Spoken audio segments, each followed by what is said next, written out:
Neumitra, we're devoted to finding all the different ways that folks use to manage their stress and checking against the data on whether or not those methods are actually helping not only individuals, but large organizations, and then even for medical conditions. From animal models and what we're seeing from neuroimaging, I can say as a neuroscientist that stress affects the best abilities of the brain. That doesn't mean that stress isn't sometimes necessary. The problem really comes from acute and chronic stress.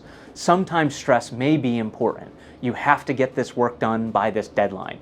The problem is if you have deadlines every day or deadlines every week, that's slowly going to whittle away at your best capabilities. Stress affects the ability of the brain to form new memories. It affects the ability of the brain to focus. It even affects the ability of the brain to make creative decisions. So what we're finding at Neumitra is that organizations are coming to understand that stressful work environments really affect them in three ways. It affects their overall productivity, it affects their long-term healthcare costs, and ultimately it affects their morale.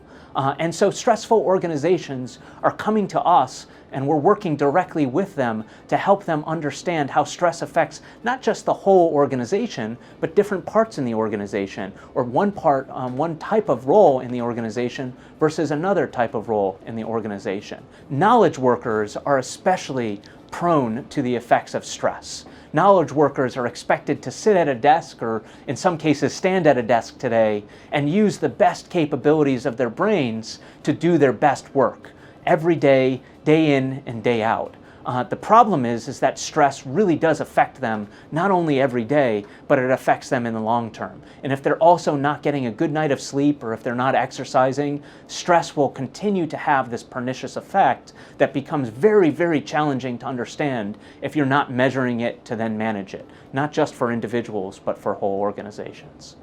So we're working with large employers, from financial services to software companies to hospitals and universities, to understand how stress affects the best capabilities of their most valuable resource, their people. And so by providing a large volume of data on how stress is affecting their people, we help them to solve problems that have never been before possible. One of the things that took me by surprise as a neuroscientist is that rates of mental illness are not only higher in cities, they're in rural areas, but they're also higher in some countries than in other countries. And so our challenge is not just restricted to how do we help a very small population wear our technologies. Our challenge is how do we help the whole world, and every organization in this world, realize how stress is really holding them back. It's affecting their best performance, their productivity in the long term, and ultimately their healthcare costs of their people. So take a software company. Software companies are only able to be productive when people are able to write their best code. The challenge in writing code is that it requires a balance between short-term and long-term memory with problem-solving skills. When someone is stressed, what we're finding is they're more likely to submit bugs as part of that code. To now come back around and correct that bug requires a whole team approach to isolate exactly what the problems are.